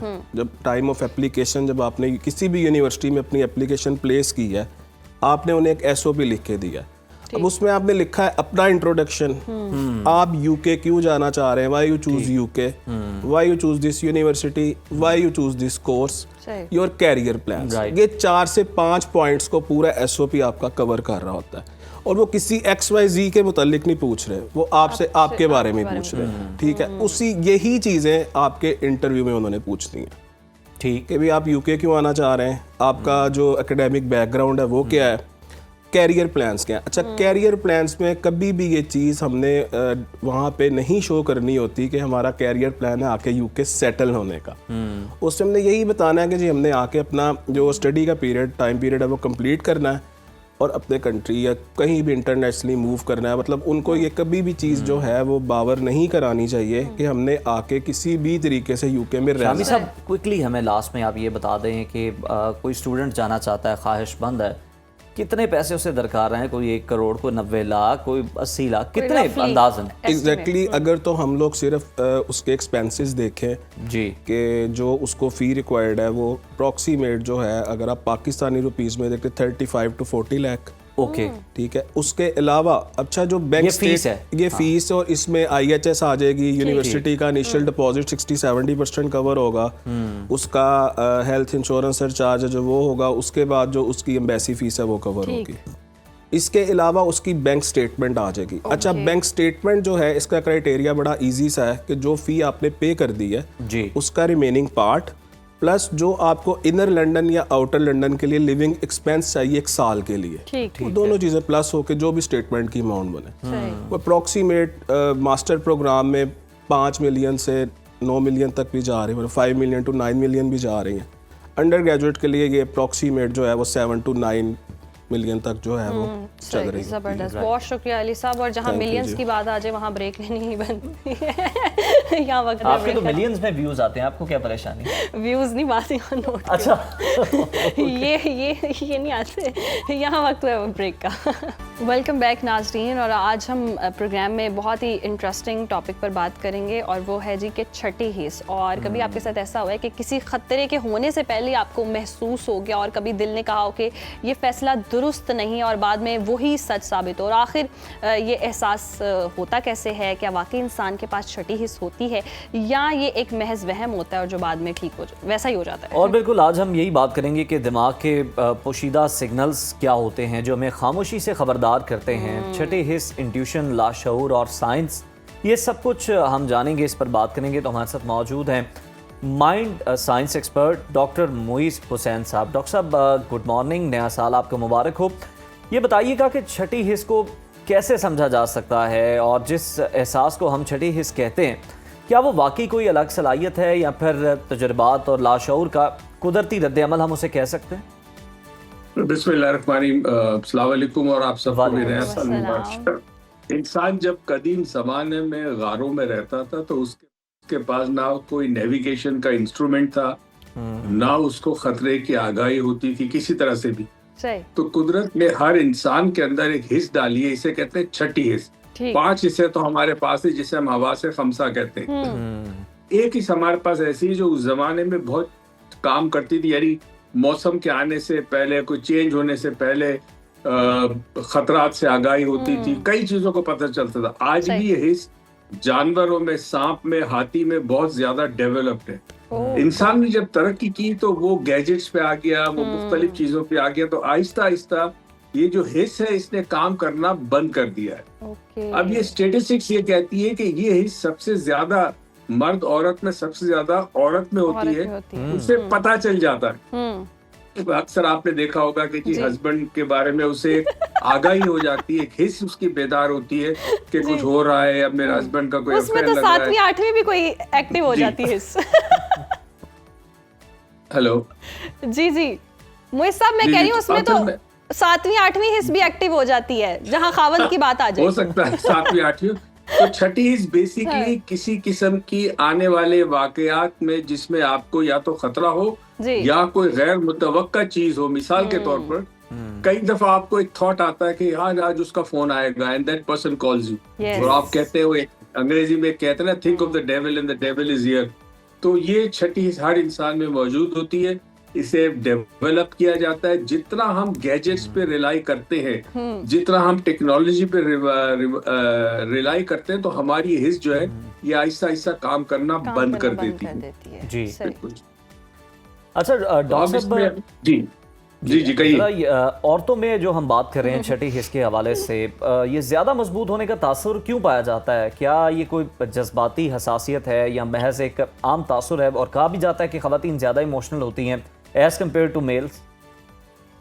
अच्छा, इमोशंस जिसमें ज्यादा पाए जाते हैं, इमोशन तो सब में होते हैं, मगर इमोशनल का इजहार जिसमें सबसे ज्यादा पाया जाता है जो कि खवातीन में पाया जाता है, तो वहाँ ये हिस्स ज्यादा काम। अच्छा, आप देखिए कुदरत का क्या कमाल का निजाम है।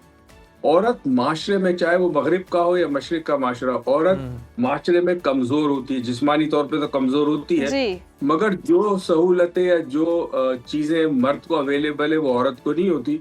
तो कुदरत ने ऑटोमेटिक उसके अंदर एक चीज ऐसी डाली है कि चूंकि वो कमजोर है तो उसको एक सलाहियत एक्स्ट्रा दी है जो मर्दों में होती तो है मगर इस्तेमाल नहीं होती क्योंकि वो इस्तेमाल नहीं करते। सही। जितना इंसान मंतक की तरफ जाता है, लॉजिक की तरफ जाता है, लीनियर थिंकिंग की तरफ जाता है, उतना ये प्रॉब्लम बढ़ जाता है। अच्छा, यानी कि खवातीन लॉजिकल होती हैं और ये जो मुद्दे उठाती हैं वो लॉजिकल होते हैं। मर्द लॉजिकल ज्यादा होते हैं, खवातीन अच्छा। लॉजिकल कम होती है। कम होती हैं। अच्छा, तो फिर ये छठी हिस्स उनमें ज्यादा इसलिए पाई जाती है कि वो इलॉजिकल ज्यादा है। जी, इसलिए कि जितना आप लॉजिकल होंगे उतना आप बेसिकली ब्रेन के दो हेमिस्फीयर को समझे, ओके। एक लेफ्ट और एक राइट हेमिस्फीयर। आपका जो लेफ्ट हेमिस्फीयर है जब आपको ऐसा काम करता है जिसमें कैलकुलेशन है, जिसमें लीनियर थिंकिंग है, तो लेफ्ट ब्रेन प्रेडोमिनेंटली काम करता है। ठीक। मगर जब कभी आप रिलैक्स करते हैं, कोई अच्छी मूवी देखते हैं, अच्छी किताब पढ़ते हैं, मोहब्बत होती है, बच्चों को प्यार करते हैं, तो वो आपका लेफ्ट ब्रेन प्रिडोमिनेंट काम करता है। सही। इन दोनों को जब एक साथ कम्युनिकेशन होता है तो छठी बेदार होती है। तो अगर लेफ्ट ब्रेन कम काम करे और राइट ज्यादा काम करे, एक टेक्निकल चीज अलग है मगर वैसे समझाने के लिए बता रहा हूँ, तो फिर छठी बहुत ज्यादा काम करती है। अच्छा, मोहित साहब, बड़ी कमाल की चीज है। जी, कमाल की चीज है। टेक्निकली समटाइम्स ऐसा भी होता है, छठी हिस्स के अलावा भी हम देखें कि वो वाकयात रूनुमा हो जाते हैं। छठी हिस्स कह रही है और वो हो जाना, वो पॉसिबल भी हो जाना। ड्राइविंग करते हुए आपके ख्याल आया कि आज गाड़ी लग सकती है, खुदा ना खास्ता कोई हादसा हो सकता है या किसी से मुलाकात हो सकती है या कुछ इस तरह का भी, और वो हो भी जाता है। हो भी जाता है। ये फिर ये क्या है? इंट्यूशन है? ये क्या है? क्या नाम इसे देंगे? छठी का मकसद खतरे से आगाही या गैर मुतवक्का हालात से पहले से पता चल जाना। मगर ये एक थॉट आ सकता है, एक फीलिंग आ सकती है। इंट्यूशन थोड़ा सा डिफरेंट है। इंट्यूशन ये हो सकता है कि स्टॉक मार्केट कल कितनी बढ़ेगी या कम होगी, गोल्ड का रेट बढ़ेगा कब साल, ये इंट्यूशन है। छठी इसका ताल्लुक सिर्फ इंसान की बका के लिए, उसकी जिस्मानी और ज़हनी बचत के लिए है कि उसको कोई प्रॉब्लम ना हो, कोई मुश्किल ना हो, कोई खतरा दरपेश हो, तो छठी वहाँ काम करती है। सही। यानी कि वो कहते हैं ना, जो चीज़ें मैं सोचता हूँ वो डेफिनेटली होती हैं, और कुछ लोगों के साथ तो बहुत ज़्यादा होता है। और अगेन हम खवातीन की ही बात कर रहे हैं कि अगर आदमी कुछ इस तरह का कोई धोखा कर रहा है, लॉयल्टी नहीं दिखा रहा है, तो वो खवातीन के अंदर ये छठी हिस्स बहुत ज़्यादा एक्टिव होती है। उसको पता चल ही जाता है कि उसको धोखा मिलेगा और वो फिर मिल भी जाता है। ये हो जाना, ये कितना ख़तरनाक है, और ये क्या आपके लिए भी, इंसान के लिए भी ख़तरनाक हो सकती है छठी हिस्स उस तरह से? देखिए, एक बड़ी लाइन आपको ड्रॉ करनी पड़ेगी। एक तो कुछ खवातीन को आमतौर पर वहम की बीमारी या शक की बीमारी ज्यादा होती है। तो अब लाइन कहाँ ड्रॉ करेंगे कि ये शक है? मिसाल के तौर पे यही इंट्यूशन उसको अपनी मेट के बारे में भी आगाही करती है कि ये औरत हमारे घर पे काम कर रही है, थोड़ी सी फीलिंग आती है कि सही औरत नहीं है या सही आदमी काम नहीं कर रहा, राइट जी। तो कल अब ये ड्रॉ कहाँ करेंगे लाइन शक पे? ये बड़ा मुश्किल काम है कि क्या है आपका वहम या शक था या आपकी छठी इसने आपको आगाह किया कि इस आदमी से खबरदार रहना। अच्छा, ये चीज अक्सर ये भी होती है कि जब बच्चों की बेटियों के रिश्ता आता है तो अक्सर माओ को पता चल जाता है कि सामने से जो रिश्ता है मेरी बेटी के लिए, एक फीलिंग आती है कि लोग ठीक नहीं है। अच्छा, अब इसको अगर हम एक बड़े लार्जर पर्सपेक्टिव में सोचे तो देखें, ये सारा जो खेल है ना, ये एनर्जी का खेल है। मैं दुनिया में ट्रेवल करता हूँ, सारे होटल्स में रहता हूँ, कई दफा एक होटल के कमरे में दाखिल होते ही एक अजीब सी क्रीपी फीलिंग होती है। अच्छा, इसको कहते हैं एनर्जी सिग्नेचर। जो शख्स वहाँ रहा था मेरे से पहले, अगर उसकी नेगेटिविटी थी तो वो नेगेटिविटी उस कमरे में मौजूद रहती है। तो आपको याद है किसी जमाने में, कदीम जमाने में वो धोनी देते थे सुबह सवेरे दुकानों को, घरों को, ताकि नेगेटिव एनर्जी क्लियर हो। अब वो इंसान इतना दिमागी तौर पर तरक्की कर चुका है, वो इन चीजों को मानता ही नहीं कि ये चीज पॉसिबल है। तो ये इसलिए होती थी कि वो नेगेटिविटी वहां पे होती थी, उस शख्स की एनर्जी सिग्नेचर हुआ, जिस तरह थंब प्रिंट होता है, हैंड प्रिंट होती है, इस तरह एनर्जी सिग्नेचर बिल्कुल एनर्जी एग्जिस्ट करती है। डॉक्टर साहब, ये भी एक बता दीजिएगा, ये जरा इससे हटके है कि कभी आप किसी मोमेंट पे होते हैं या कोई इस तरह का टाइम होता है, आपको लगता है कि ये मोमेंट मेरे साथ बीत चुका है पहले भी, या मैं इसे देख चुका हूँ, जिसमें आप लम्हा मौजूद में आप होते हैं, आपको लगता है कि इससे मुझे दिखाया गया है, मुझे इसके बारे में इल्म है और ये रिपीट हो रहा है, ये क्या चीज है? अच्छा, इसको साइंटिस्ट इसको डेजा वू कहते हैं। अच्छा, और ये इस तरह होता है कि बेसिकली जो हमारी हिंदू कम्युनिटी है दुनिया में, उन्होंने तो इसको फिर आवागमन के साथ जोड़ दिया, ट्रांस माइग्रेशन ऑफ सोल के साथ जोड़ दिया, जन्म के साथ जोड़ दिया, मगर साइंस कहता है कि होता है कि जब हम कोई चीज सुनते हैं, जी, किसी मकाम पे पहुंचते हैं, तो हमारे ब्रेन का बेसिकली आंख नहीं देखती, कान नहीं सुनते, ब्रेन सुनता है और ब्रेन देखता है। तो जब हम कोई शय देखते हैं तो वो सिग्नल हमारे ब्रेन में जाता है, ब्रेन आइडेंटिफाई करता है कि क्या जगह है, ये पुल है, ये दरिया है, या बाग है, क्या चीज है। तो ब्रेन जब उसको आइडेंटिफाई करता है तो हम उसको लेबल करते हैं कि ये पुल है, राइट। बाज लोगों में कहते हैं जो हसास तबीयत के मालिक हो, आपको पोइट्स में मिलेगा, सिंगर में मिलेगा, आर्टिस्ट में मिलेगा, बुक राइटर्स में ये चीज मिलेगी कि उनमें चूंकि हसासियत ज्यादा होती है, तो बाज जगह बाज औकात पर दो सिग्नल एक साथ जाते हैं ब्रेन को। पहला सिग्नल जाके मेमोरी बनाता है, दूसरा सिग्नल जब जाता है, चूंकि मेमोरी होती है तो ऐसा लगता है कि वाकया पहले हो चुका है, ये जगह पहले भी मैं आ चुका हूँ। तो ये साइंटिफिक एक्सप्लेनेशन डेजा वू है, साइंटिफिक एक्सप्लेनेशन मौजूद है। अच्छा डॉक्टर साहब, हम देखते हैं अब अगर हम लार्जर पर्सपेक्टिव से देखें तो मूवीज में जिस तरह हमें सीजन या सीरीज में दिखाए, शख्स से आगे बढ़कर हमें कोई पिछले विजुअल्स आते हैं या आगे फ्यूचर के कुछ विजुअल्स आते हैं, तो क्या अगर एक्सट्रीम आने वाले वक्तों में देखें तो दिमाग में क्या इतनी कैपेसिटी होती है कि ये एनर्जीज, ये केमिकल्स, ये इस तरह की वाइब दे सकें? अल्लाह ने इतनी बड़ी नेमत दी है दिमाग। एक बड़ा सालों पहले जो पहला सुपर कंप्यूटर बना था, उसका नाम था क्रे 2। वो इतना बड़ा सुपर कंप्यूटर था कि उसके लिए बहुत बड़ा कमरा चाहिए था, और उसका जो वजन जो था वो 7 मेट्रिक टन था, इतना बड़ा कंप्यूटर था। अच्छा। उसके वक्त एक साइंसदान ने मवाजना किया कि अगर ये सुपर कंप्यूटर जो कि 4 मिलियन कैलकुलेशंस पर सेकंड की रफ्तार से चलता है, 4 मिलियन कैलकुलेशन पर सेकंड की रफ्तार से चलता है, अगर ये नॉन स्टॉप 100 साल चले तो जितना उसने डेटा प्रोसेस किया होगा उतना डेटा एक आम इंसानी दिमाग 1 मिनट में प्रोसेस करता है। अच्छा, अमेजिंग।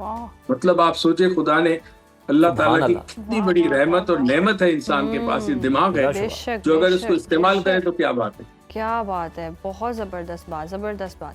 बहुत शुक्रिया डॉक्टर मुइज़ साहब आपके वक्त का, और वाकई अगर दिमाग को इस्तेमाल करे तो क्या कुछ नहीं हो सकता। और अभी तो वो सारी चीज़ें जो अभी शायद एक्सप्लोर नहीं की है इंसान ने या साइंटिस्ट ने या टेक्नोलॉजी ने, आने वाले वक्तों में माइट भी पॉसिबल इस तरह की चीज़ें हमें देखने में मिलें। और AI का इस्तेमाल बढ़ता जा रहा है, दिमागों का इस्तेमाल कम होता जा रहा है, तो वही बात है, जब इस्तेमाल ही नहीं करना तो उसने मुतहरिक ही नहीं होना, एक्टिव ही नहीं होना, तो लेकिन आपने ये ज़रूर देखना है कि ये जो आपकी 6th सेंस है, छठी हिस्सा है, चाहे मर्द को है या औरत को है, लेकिन आपने उसमें ये भी देखना है कि आपका वहम, गुमान, आपने खुद इसके अंदर लाइन ड्रॉ करनी है, ये कोई और नहीं आपको बताएगा, ये आपने खुद देखना है और फिर फैसला करें कि जनाब ये वहम ही था मेरा या ये कोई वाकई छठी हिस्स थी। इजाज़त दीजिए, आज के प्रोग्राम से कल दोबारा जनाब आपकी खिदमत में हाजिर होंगे कुछ नए मौज़ूआत के साथ, नए मेहमानों के साथ, नए टॉपिक्स के साथ। टिल देन, अल्लाह हाफ़िज़।